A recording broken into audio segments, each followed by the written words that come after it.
Today is about bringing together community and elected officials and other interested parties so that we can continue to make the extraordinary progress we've made, thus far. We're incredibly diverse, not just in race and country and origin, but also in political leanings. It's not about going left or going right, but it's really about how do we take the valley forward. We cannot certainly do this alone.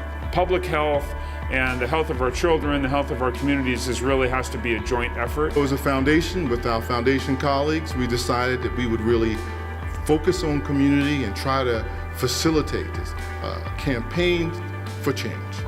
Because the miracle of the Valley really is the commitment that those of you in this room and some who are not here today have made to seeing things improve. We are a beacon for what's going on, and the story and the emerging movement that's happening in the Valley will be the primary front of that story. We need to keep all of this in mind as we think about what our priorities for addressing these challenges are and how it impacts the lives of the children and how it shapes their opportunities for the future. The data wasn't surprising to me, but I think it is a call to action for all of us to do better. We as leaders have the responsibility to kind of model what it looks like to think outside of the box. These institutions, when they were created, met the need at that time. We need to think beyond that. We all are experts and we're all leaders. It is part of the process of democracy to create an equitable society. And the more unequitable is illustrative of the lack of democracy.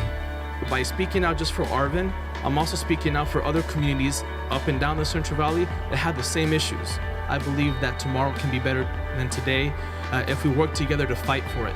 The most important thing that came out of the report is the conversations I've had with people with that report, particularly those individuals that don't deal with the day-to-day impacts of what our children are going through. There's no single issue struggle because nobody lives a single issue life. We can come together to create change, and at the very local level, at the community level, we have that going in the form of coalition building. It is my belief that communities are already empowered, but they just don't know it. We can come together and try to look at solutions of a problem that's not just today's problem or yesterday's problem, but our goal is to hopefully not become the future problem. And it's really breaking down those barriers between people.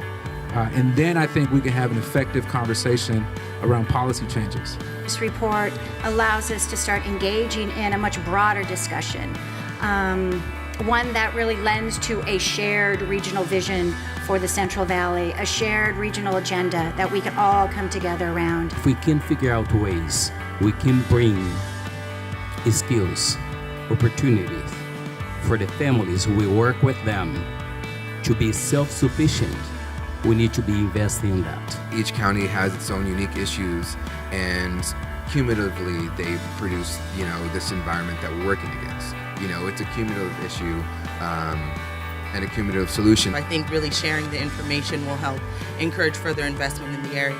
This is the power behind community residents and youth voice. This is why we need to invest in it and continue to grow it, and also to be able to lift up and champion people like Mayor Garland. There are many challenges that are facing this region, facing our state, and facing our country. There is no question about it. And this is a room full of people that are eyes wide open on that. But there is also a very healthy, good place to be in that space between being a realist and being an optimist.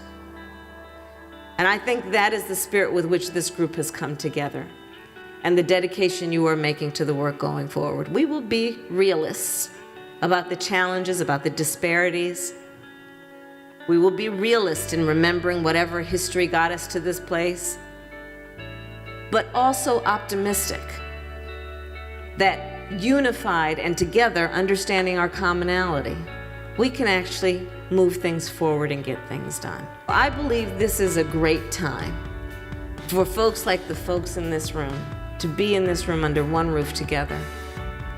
And I know that this area of our state is going to benefit in untold ways because of the work you are doing, and I cannot thank you enough. Thank you.